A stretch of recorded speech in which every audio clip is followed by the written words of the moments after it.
নড়াইলের কৌশিক, যাকে আমরা আমাদের পুরো জাতি সারা পৃথিবী মাশরাফি বিন মুর্তজা বলে চেনে।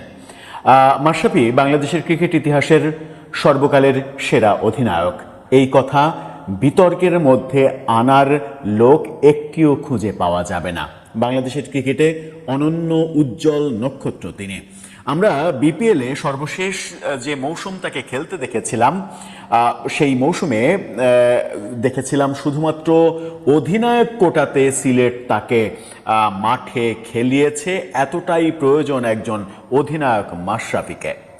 সেই মাশরাফি কেমন আছেন এই প্রশ্ন 2 বছর পরে, শেখ হাসিনা সরকার পতনের পরে মাশরাফির বাড়ি পর্যন্ত পোড়ানো হয়েছিল।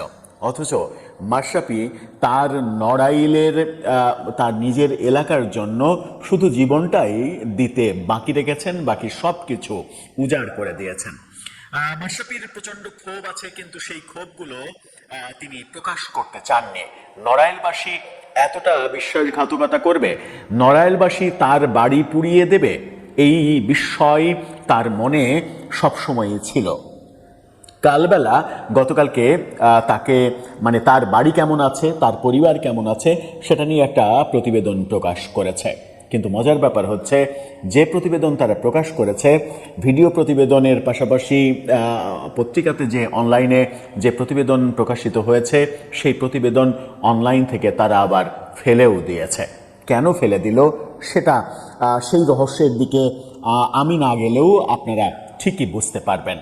চলুন একটু জেনে দেখি মাশরাফির বাবার কথায় কি উঠে আসলো এবং একজন মানুষ কখন বাধ্য হন এরকম কথা বলতে যে আমার মৃত্যু হলে আমার মরদেহটা যেন নড়াইলে না যায়। যে নড়াইলে গেলে তার ছোটবেলার বন্ধু মুচির কাজ করে, মুচির দোকান আছে, সেই মুচির দোকানে গিয়ে মুচি বন্ধুর পাশে বসে আড্ডা মারেন, হাসি ঠাট্টা করেন, একসাথে খাওয়া দাওয়া করেন। যে নড়াইলে গেলে পরিচিত বৃদ্ধ অনেকেই তাকে নাতি বলে জড়িয়ে ধরে, বাহানা করে আমার বাড়িতে তোমাকে এখনই যেতে হবে, চশমাটা পাল্টে দেওয়ার কথা বলেন, তোমারে আমি একটা নতুন চশমা কিনে দেব। যে নড়াইলে বিশ্বমানের একটা জিমনেশিয়াম তিনি তৈরি করে দিয়েছেন, নড়াইল এক্সপ্রেস এই ফাউন্ডেশনের অধীনে একেবারে নিজের উদ্যোগে নিজের খরচে। মাশরাফি নিজের মুখেই বলেছেন যে নড়াইলের জন্য আমি 5 বছর সময় পেয়েছি, 5 বছরের সব কিছু করেছি, শুধুমাত্র আমার আসনে একটা বিশ্ববিদ্যালয় তৈরি করা ছাড়া সব কিছুই করা হয়ে গেছে, কোনো কিছুই বাদ নেই। তিনি অনেকদিন আগে একটা সাক্ষাৎকারে বলেছিলেন যে আমি বিশ্বাস করতে চাই না যে নড়াইলবাসী আমার বাড়ি পুড়িয়েছে। এটা আমার পরিবারের, আমার বাবার অনেক সাধনার বাড়ি।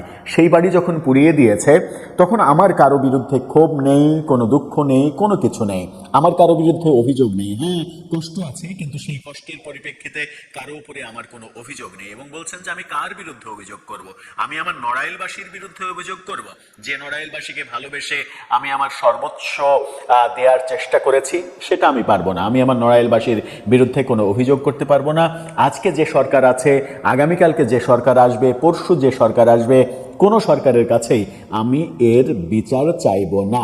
আমি এই ব্যাপারটা ভুলে গেছি এবং ভাবতে চাই হয়ে গেছে, যা হয়েছে সেটা তো আর ফেরত আসবে না। সব থেকে মজার ব্যাপার হচ্ছে, কালবেলার অনুসন্ধানী এই প্রতিবেদনে আমরা দেখেছি ডুপ্লেক্স এই বাড়িটা পরিত্যক্ত হয়ে পড়ে আছে। সেখানে মৌমাছি বাসা বেঁধেছে, মৌমাছি তো ঠিক না, ডাঁশমাছি বড় বড় বাসা বেঁধেছে। একটা পরিত্যক্ত পুরো বাড়িতে রূপান্তরিত হয়েছে সেটি। সেখানে মাশরাফির পরিবার, বাবা মা কেউ থাকেন না, তারা সেখান থেকে অনেক দূরে মাশরাফির দাদার বাড়িতে থাকেন। সেখানেই কালবেলা মাশরাফির বাবার সঙ্গে কথা বলেছেন এবং তাদের যে করুণ অবস্থা, 2 বছর হলো কিভাবে দিন যাপন করছেন, মাশরাফি কোথায় কখন থাকে ঠিক নাই, কথা বলেন না ঠিক মতো, কথা বলার শক্তি পান না, নড়াইলে আসেন না, এই ব্যাপারগুলো বলেছেন, বলার চেষ্টা করেছেন, তার সমস্ত কষ্টগুলো উগরে দিয়েছেন এবং বলেছেন যে মাশরাফি এই নড়াইলবাসীর জন্য কি না করেছে।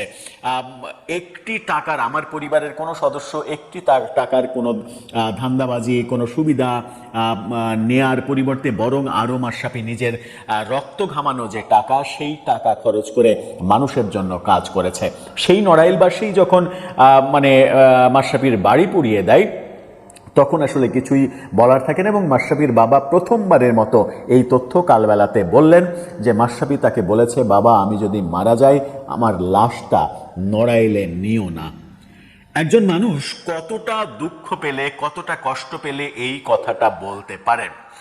মাশরাফির বিরুদ্ধে অনেক অনেক ধরনের ন্যারেটিভ তৈরি করার চেষ্টা করা হয়েছে প্রফেসর ইউনূসের আমলে।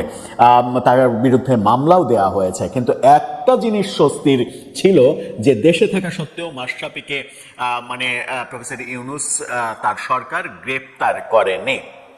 কারণ পৃথিবীর কেউই বিশ্বাস করবে না যে মাশরাফি এই ধরনের যে ২৪-এর আন্দোলন এবং আন্দোলন প্রতিহত করার জন্য সরকারের যে সকল কার্যক্রম, সেই কার্যক্রমে মাশরাফি বিন্দুমাত্র তার কোনো অংশগ্রহণ রেখেছিল।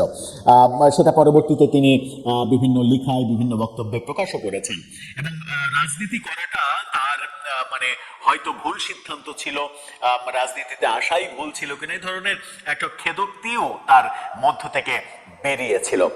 অনেক অনেক কথা বলেছেন নড়াইলবাসীর বিরুদ্ধে তার কোনো অভিযোগ নেই, কোনো সরকার কখনো আসলেও এই ব্যাপারে কোনো ধরনের কোনো অভিযোগ তার কাছে করবেন না, এরকম বক্তব্য তিনি দিয়েছিলেন। কিন্তু তার বাবা যেটা বললেন কালবেলাকে, যে তার মৃত্যুর পরে মাশরাফি চান না যে তার কবরটা নড়াইলে হোক, তার মরদেহটা নড়াইলে যাক। এই বক্তব্যেই বোঝা যায় যে কতটা কষ্ট দিয়েছে নড়াইলবাসী। অথচ আওয়ামী লীগের বহু বিতর্কিত এমপি মন্ত্রীদের কথা তো আমরা শুনেছি, অনেক বিতর্কিত কাজ করেছে, অনেকে টাকার পাহাড় বানিয়েছে, অনেকে বিদেশে সাম্রাজ্য কিনেছে, অনেকে দেশের মধ্যে বহু কিছু করেছে, অনেকে ইয়াবা ব্যবসা করেছে, অনেক কিছুই তো আমরা শুনেছি।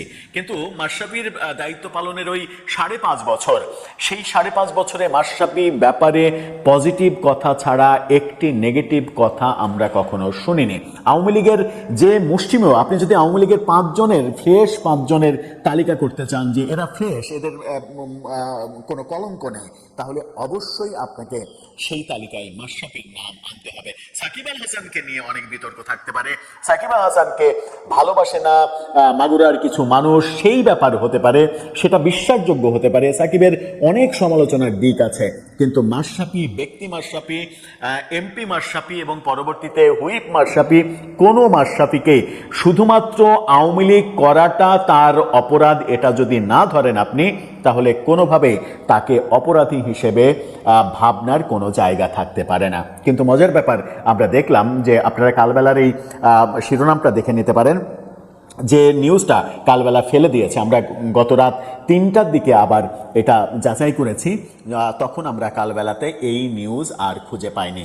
তাদের এই নিউজটা দেখে নিন, সেখানে বলা হচ্ছে, মারা গেলে আমার লাশটা নড়াইলে নিও না, বাবাকে অভিমানী মাশরাফির অনুরোধ। কালবেলার এই নিউজ, এই শিরোনামে মাশরাফির বিষাদগ্রস্ত একটা ছবি দিয়ে এই শিরোনামে করা নিউজটা তারা ফেলে দিয়েছে। এখন প্রশ্ন হচ্ছে, কালবেলা গভীর রাতে এই নিউজটা ফেলে দিল কেন? কি এমন ঘটলো যে কালবেলাকে এই নিউজ ফেলে দিতে হলো? দর্শক, আপনার কাছেও সেই প্রশ্ন।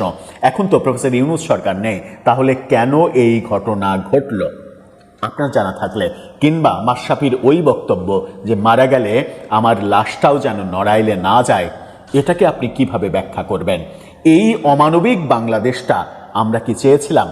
মাশরাফির বাবা এটাও বলেছেন যে ভালো মানুষের রাজনীতি নেই, রাজনীতিকে অনেকে ভালোবাসে, রাজনীতির নেতাদের অনেকে ভালোবাসে, কিন্তু ভালো মানুষের জন্য রাজনীতি না, রাজনীতিটা আর ভালো মানুষের জন্য নেই, ওখানে ভালো মানুষ গিয়ে আসলে কোনো মূল্য পাবে না। এটাই কি বাংলাদেশের রাজনীতির পরিণতি হবে? আপনার মন্তব্য জানিয়ে লিখতে পারেন আমাদের কমেন্ট বক্সে।